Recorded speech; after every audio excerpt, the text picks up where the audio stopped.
Don't forget to go to ashkicking.com for pound the best home health and beauty fragrance products.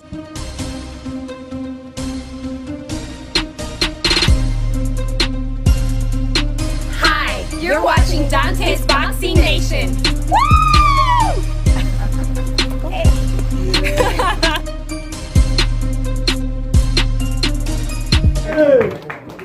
You got a crumb. Let me drink. Errol, Spence, can I ask you the same question I asked Derek James? Are you the pound-for-pound best fighter in the world right now? I'm not gonna say I'm the pound-for-pound best fighter in the world right now, but I'm definitely headed that way. Errol, did you mess up? Did you mess up by? We're using mic here. Okay, all right. Dontaesboxingnation. Errol, congratulations. Did you mess up by looking too impressive to where some of your other competition may say, you know what, let me wait till he looks a little bit more flawed before I get in with him? No. I mean, you can't never look too impressive. I know. You know, every fight I want to look impressive. Every fight I want to put on one side of performances, and that's that's what I always say. So you can't never look too impressive in a fight. Right here, Errol, right here. Coach Anthony here with Behind the Gloves, man. Congratulations on a great win. Tonight you showed that you could box. You showed that you could use angles, that you can use lateral movement, and you can actually box from the outside. We saw Peterson try to walk you down, which I don't think was the smartest decision. Obviously showed that. So you think that also show people who think that you're just a come-forward fighter, who think that you just put pressure, that you can actually box, utilize movement, angles, and whatnot? Yeah, I mean, guys who grew up with me in the amateurs know I can box. You know, I started out boxing. You know, I didn't win national tournaments and win tournaments overseas and, become an Olympian because I was just a come forward fighter. You know, I can go forward. I can box, but I can come forward. But, I never really showed that game because, I always knew I could just press guys out and just beat them up. So, my coach told me to show different things and vary my style up and my punches up and just step over. So I listened to him this fight and just stepping over, using my angles and things like that. Don't tell him too much. Don't tell him too much. I have two questions for you. The first one, can you just discuss you relied a lot on tremendous body punching tonight. That seemed to really, really wear him down. Is that part of Derek's plan all along, go at the body? That's every fight. That's every fight. That's just repetition. That's what we practice in the gym. That's what we've been doing since the amateurs. We've been going to the body, body first and then go upstairs. Because the body is a bigger target than the head. So we like going to the body first, breaking the guy down, then bringing it back upstairs. The other question is, you made the point in the ring afterwards, as you said before the fight, that the fighter you want is Thurman. But we all know that won't be next because he's coming off the injury. He's going to fight somebody else in April. He said himself, sitting right in that spot where you guys did a press conference a couple months ago, that he didn't think the fight would happen even perhaps until 2019. You're not going to sit around and wait for him, as you said.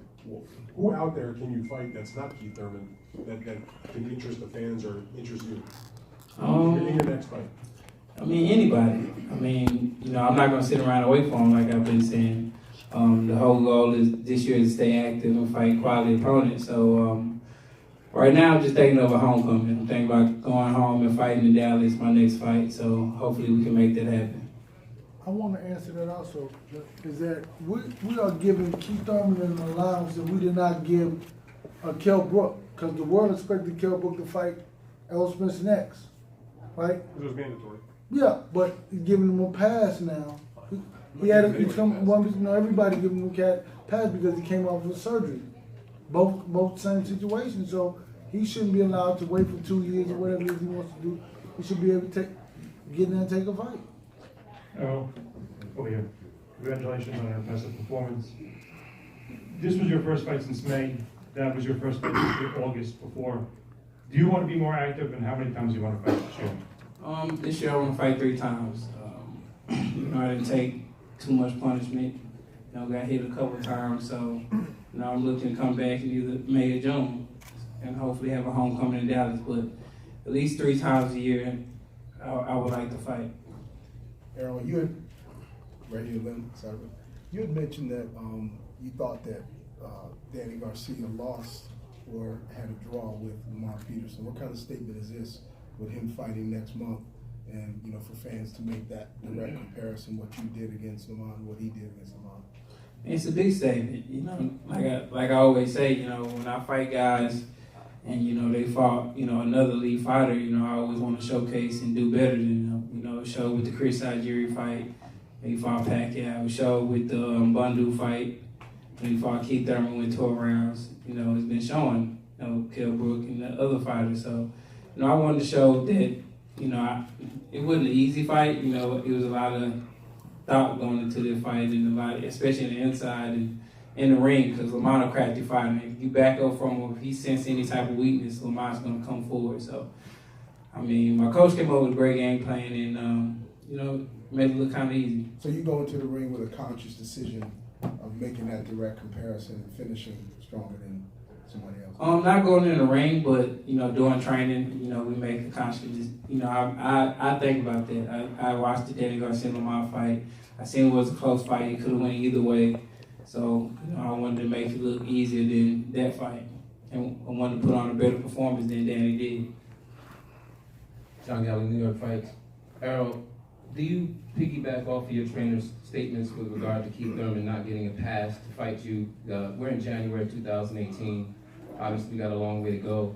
Do you see any reason why that fight shouldn't be made this year? When I interviewed him earlier this month, he indicated that a lot of things regarding yourself was a little overblown, and that he's a bigger puncher than Kell Brook because he hurt Sean Porter a couple times in that fight, and Brook wasn't able to hurt him. What do you think about the likelihood of that fight if Keith Thurman is able to come back and let's say April looks pretty good? What would you like to say to Keith Thurman right now? I mean, he said he's a bigger puncher than these guys, but when the last time he got a knockout? I mean, so you know that, you know, the pedigree opponents raised, and he's not getting the knockouts anymore. You know, he was one time when he was fighting lower caliber fighters, but now he's not getting any knockouts. And you know, I give him a pass. You know, I even said that I've been going on record and say that I let him have a tune-up fight. He's been out for a while. He just come off an injury, have a tune-up fight. But after that, it should be me. In 2018. Yeah, 2018. This is the beginning of the year. This is January. We have a tune-up fight March, April. Then we can fight at the end of the year. Coach Anthony here with Behind the Gloves again. I have another question for you. So you beat Kell Brook, you beat Lamont Peterson. Do you feel that you beat, like out of all the guys in the 147 division, do you feel like you already beat the two best fighters? And if not, who do you think would be your toughest challenge at 147, other than obviously a Keith Thurman as a name, but who else is out there? Who else would you like to fight? You know, with Lamont, he is a top 5 fighter in the welterweight division. With Kell Brook, you know, before I beat him, everybody was saying that, you know, arguably he was the best welterweight in the division. You know, he was a big guy, he was real sharp, he was guy who could box and bang. You know, it's a lot of guys for me to fight. Now you got Amir Khan coming back. How about you and Amir Khan? How about someone get I mean, would you like that fight, or do you feel like, you just think? Would you like that fight? No. I like the fight. I like the fight. I'm not saying he could win, but I like Man down. Interesting Champ, just don't say you're fighting Conor McGregor. Man down. Right here, Errol. Hey, Errol, correct. TBA Boxing Talk, Dallas, Texas. Hey, what up, man? Before this fight, a lot of people were saying, oh, Errol can't move his head, he can't box. They said you were just a come-forward fighter. Did you show everybody tonight your full arsenal? I've been told people I can do it all. Like I said before, nobody really made me box, and nobody really made me, you know, move my head or use angles and things like that. You know, even with my coach, why don't you know, I do it in sparring all the time. My coach in the fight, like, why don't you use your angles? Why aren't you moving, doing this? Because I didn't have to. You know, and just today, I just felt like boxing, using my angles and things like that. But you see at the end of the round, I started coming forward. Errol, Chris Conner here, Last Call Radio Show. Congratulations on your performance first. We're in an era now where talking trash, Twitter feuds, Instagram posts, that's how you become a big star. Whether it's Conor, whether it's Floyd, whether it's Adrian, that's not you. You're not a guy who likes to talk trash. How do you build your brand? How do you become a guy who can, you know, captivate people who are non-boxing fans, casual fans, when you don't want to go on Twitter, you don't want to go on Facebook, and I guess you don't want to be one of those guys who acts like an idiot. I mean, Sugar Ray Leonard didn't talk trash either. I mean, Sugar Ray Leonard crossed over and became that guy because his performance in the ring, his smile, he was a people's person and things like that. So it's funny, before you walked in here, his name came up. Oh yeah? Yep. And things like that. All he's got to do is keep beating people's asses like he's been doing every fight out there. You don't have to play the fool. Just do what you're supposed to do. And if you're exciting enough in the ring and you're destroying top level of competition, you're going to be a star. 5 million people saw him fight on network television. 12,000 people. He don't live here in Brooklyn. It'd be nice if he did, but he man lives in Texas. He came in and there were 12,000 people here tonight. I mean, it's happening. Sorry. Errol, you're obviously a special fighter, but Derek James is a special trainer. Do you think he's trainer to you? Definitely. I mean, definitely. Especially if you look what he's done with Jamel. I mean, Jamel's a guy who used to box. He didn't get many knockouts. People were trying to call him boring and things like that. And then now, he's getting knocked. He had, I think, two knockouts that was nominated for knockout of the year. So I mean, you see it. The proof is in the pudding. Even with me, every fight I'm developing, I'm getting better. I'm getting more calmer in the ring, skills and everything else. So I mean, the proof is in the pudding that he should be coach of the year. He has 2 fighters on top of the game in both in 147 and 154. Were you disappointed when you heard he didn't get it? Yeah, I was a little disappointed, but with us, we keep our head down and keep working. We're not worried about it. As long as we keep winning, keep looking great, that's all we're worried about. And congrats on the win, champ. Errol Woodson from Round by Round Boxing. Things have obviously changed since you and Lamont sparred back in the day. But anything tonight that caught you off guard with him staying in the pocket so much? Did you have any expectations of him fighting a different fight? No, I think Lamont and the whole game plan was not to get on their back foot because they didn't want me to become confident and try to press them out.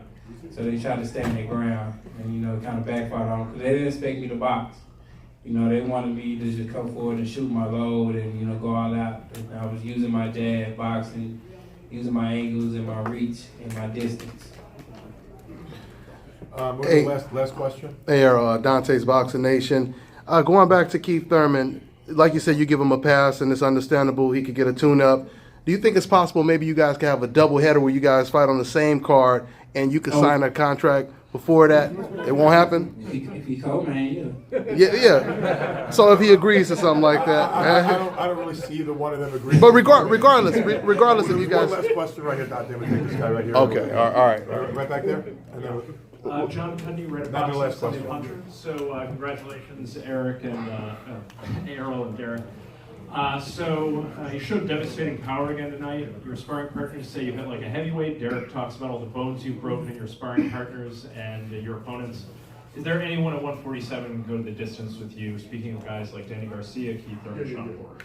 I mean, they could. That's what we train for. Like I said before this Lamont Peterson fight.